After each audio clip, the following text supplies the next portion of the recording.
everyone, welcome back to the second part of Schengen Visa video. In case you haven't watched the first part of this video, I have given the link in the description below. Please do watch. So, without wasting much time, let's get into the details. So in this document gathering phase, let's talk about the passport size photo requirements. Each country will have different photo specifications. So make sure you check the specifications of the country that you are applying for. And it's best to choose those photographers who has some expertise in it. And in our case for Belgium country, we did choose GK Valley. So the next important document requirement is financial proofs. And this is important. Why? You have to prove your visa provided that you have enough money in your hand to bear your expenses in the country that you are traveling to. So if you are an employee, these documents are good enough to prove your financial status. First thing is last 2 years of your income tax return details and last 3 months of your pay slip and your last 6 months bank statement. So one important thing to note in this one is that don't show a lump sum just for a month and just take that as a proof for your visa provided. That's not going to work. You'll have to maintain a good enough balance in your bank account minimum for 6 months. And in case you are self-employed, you'll have to show some details such as your company registration, your company's income details, etc. just to show or prove your visa provided that you have good enough money in your hand to bear your expenses there and they can easily approve your visa.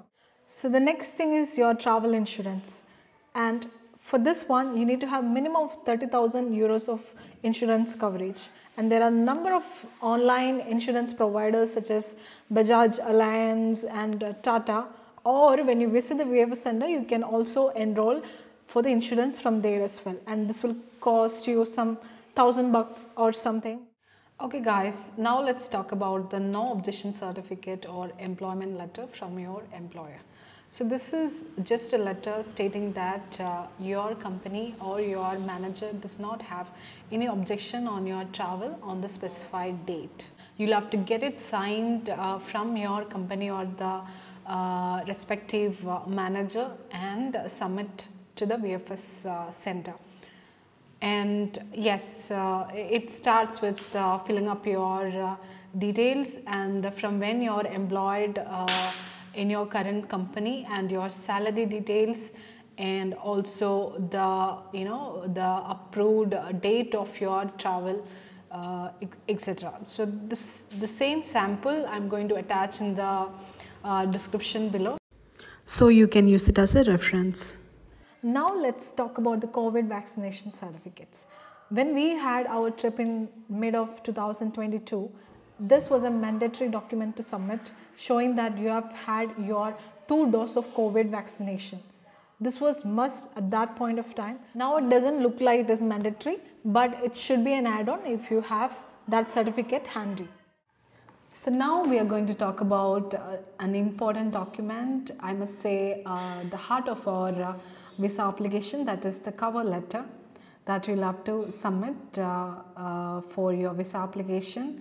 So this is a sample that we have here, and it has to start with your travel details such as when your travel date is and the duration of stay and your employment details. Along with that, these are the documents that we so far talked about, so you will have to list them all down in this cover letter, and after that we are going to give detailed itinerary, travel details of stays and where all you're going to visit in the destination country. So this is how you will have to provide based on each date, starting from whenever you are starting your travel or reaching there, from that to your the return date, how you're going to plan your travel there in the destination country. And another one thing that you have to make sure that you're not giving a plan of a place which will be closed on that particular date. And I'm also going to give the same sample in the description below for your reference. So now we have collected all the required documents and it's time to visit VFS according to the appointment that you have chosen to submit the application and provide biometrics. Please make a note of these points while you visit VFS Center. First thing is, if you haven't taken a travel insurance already online, please choose it from the VFS Global. The second thing is, don't carry your laptop, pen drive or hard disks because you will be asked to keep those in the baggage counter and you'll be charged for it. So carry all your documents along with the originals. And another one, it's mostly going to take half a day unless too many applicants. So plan your day accordingly. Okay guys, now that we are done with submitting all the required documents of VFS, let's talk about how we can track the VFS application that we have submitted. So by default, you're going to get all the updates to your email ID that you have provided. Along with that, if you had opted for the SMS services, you will also get all the updates to your mobile as well. You can also track the same application status in the VFS concerned site as well. For that, for Belgium country, you'll have to type VFS Belgium application visa tracking. In that, yes, this is what India, Belgium, go in here.